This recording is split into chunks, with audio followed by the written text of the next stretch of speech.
Heyo everybody, Haku here with my review for the season finale for The Walking Dead Season 8. Season 8, Episode 16, Wrath.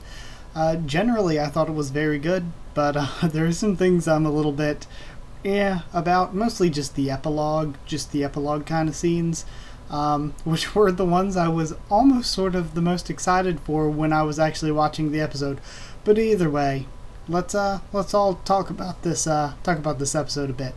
So, starting off the finale, getting into the important stuff, Rick talks to Sadiq and has Sadiq explain Carl's death and then thanks him for it. I thought that was a good little moving on kind of scene for him, so I'm happy we got to see it.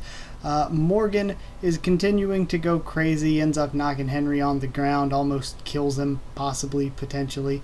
But after all that is settled and calms down, and Rick is trying to tell him to wait, I like that Morgan has that moment where he tells Rick, we're worse than we were, and what you did to those people, giving them your word and then killing them. I get that it's what it took, but it wasn't right. At least it wasn't right for you.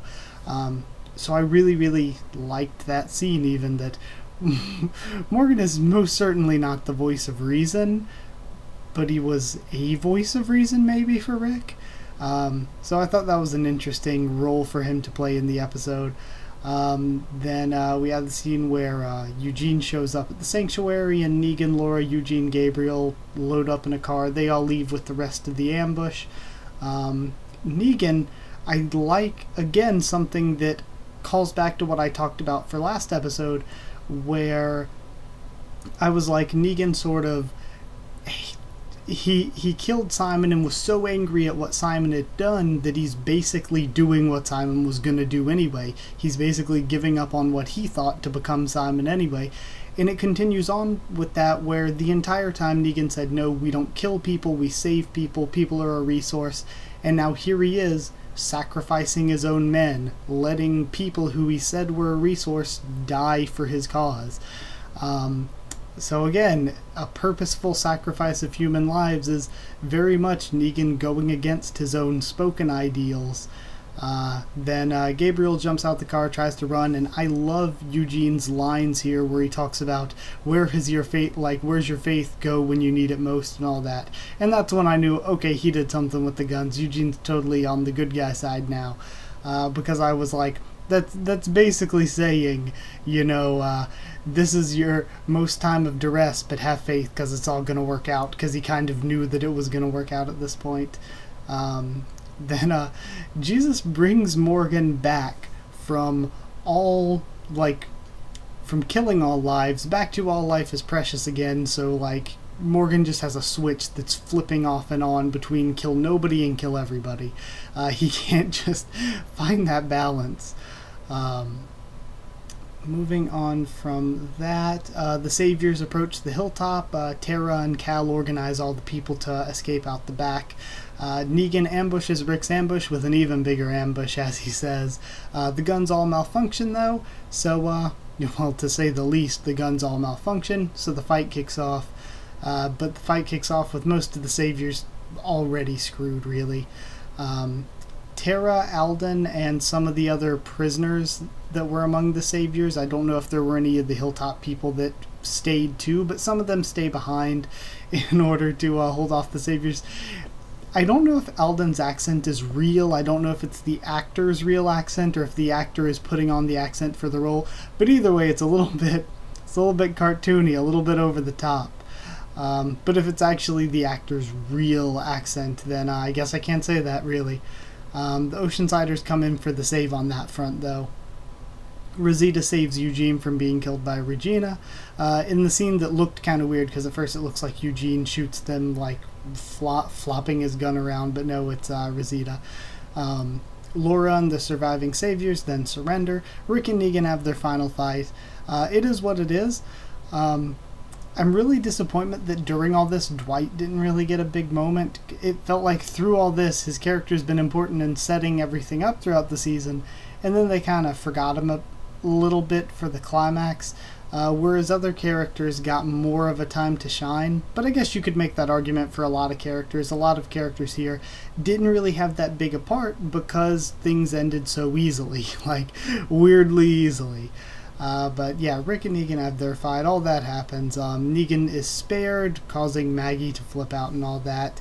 And they have this large herd in the distance. But between the large herd and this landscape here, I'm not getting into any comic spoilers, but for those of you that have read the comics, to me that looks like something kind of similar from the future.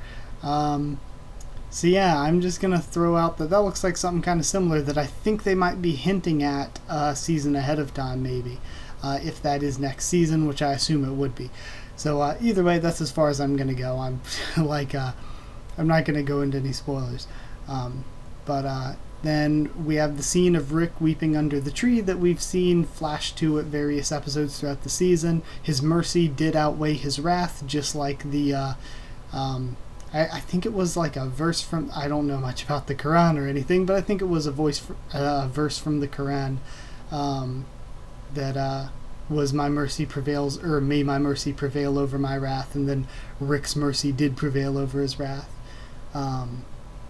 Then Alden is planning to stay at the hilltop with Maggie and them.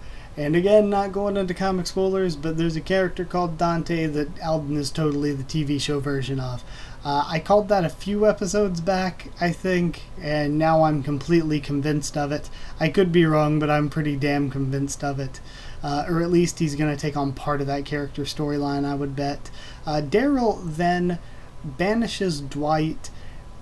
And I saw a lot of people complaining about this, and at first I was like, well, that's kind of disappointing because I think Dwight is a very good character and I would love to see what he does in the future.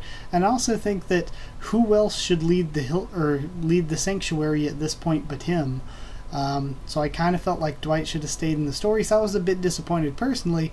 But then I saw a lot of people bringing up the terrible inherent logic in it, where it's like, so all these other saviors, who all did their thing under Negan, whatever, they all get to live perfectly fine, perfectly safe within the communities.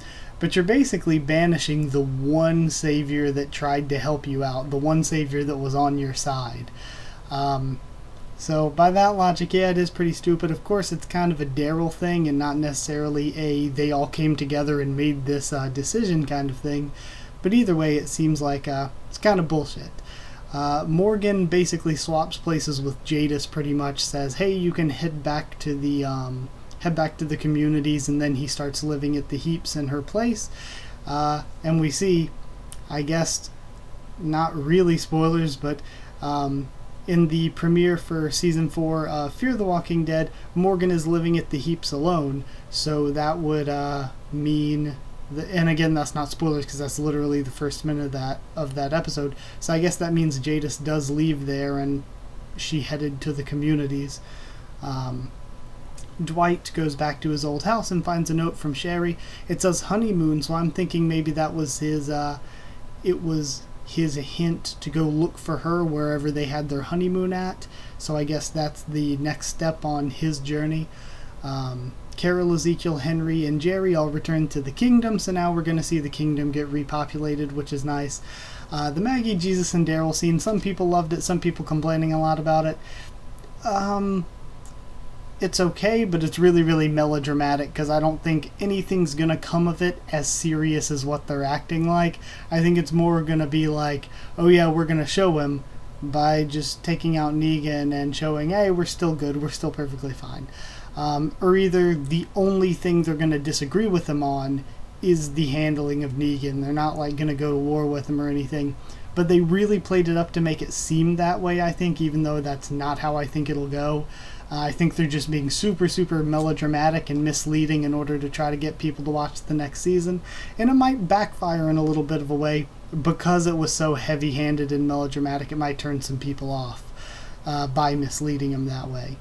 Then Negan is in his sort of hospital bed, I guess, being talked down to by Rick and Michonne about how their plans for him now are to imprison him, not to hurt him, not to kill him, to imprison him, both so that his punishment is to watch the world be rebuilt around him, not in his way of doing things, and to be shown and to have to watch that his way of doing things wasn't the right way of doing things, but also to serve as a lesson, to serve as a marker that's like, hey, we don't just kill people, we're not brutal savages, we're civilized, this is the way we do things now. So he both serves as an example, and he has to be punished by watching his ideals fail. Then the second to last scene, I can't believe they gave the scene to Gabriel, but I love Gabriel as a character, so I'm perfectly fine with it. He can see now, I think, unless that was just supposed to be figurative, he can see now. And then very, very end, we have the bookend flashbacks we had with Rick and little teeny Carl, and him saying, you know, you made it real, Carl. You convinced me to do things this way, and now we have this new world and it's possible. So that was all good. I think, my opinion, episode made a lot of things make sense with Eugene, with Rick. A lot of things all came together really well. I thought it was a pretty great episode, except for, again, the end between the Dwight stuff, which I think that losing Dwight is bad on a I think he's a good character and continuing the show perspective, and a little bit nonsensical because of the inherent logic in the story. And also the Maggie stuff I thought was too melodramatic and a bit misleading. I don't really think it's going to go the way it seems like it's going to go. At least I would bet it isn't. So yeah. Also, one thing with this is that there have been tons of episodes where I felt a lot of tension. Even last week I felt a lot of tension while watching. This week I'm just like laughing along watching it happen. I wasn't really worried about anybody particularly at any time, I don't think. I didn't feel much tension. I just had fun watching, and it was kind of a neutral experience. It was a good episode, objectively, but it didn't really hit me emotionally much at all. And I get very easily emotional over shows, whether it's hyped up or angry or sad or whatever, but it didn't really get me much with too many feels. So, either way, as a score, I thought it was good, really good. I'd give it 8.25 because I struggled between 8 and 8.5. 8.25 shards of glass out of 10. So that's it. Thank you once again for watching. I guess I'll be back with next season, but I'm still covering the comics. If you read those, I cover them every month with a live reaction and a review.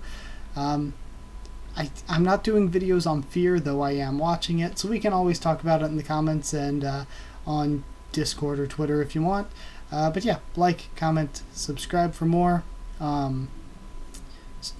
Like if you did like the video. Comment down there. Tell me what you thought of this episode or what you thought of my thoughts on it. Subscribe for more. The Walking Dead, much more on the channel. Mostly stuff pretty unrelated to this, honestly. Follow on Twitter if you want. I can try to keep you updated there and stuff for the channel or talk to you there, like I said. And if you want a link to our Discord server, just ask and I'll give you one. That's it. Thank you once again for watching, and I'll see you all next time.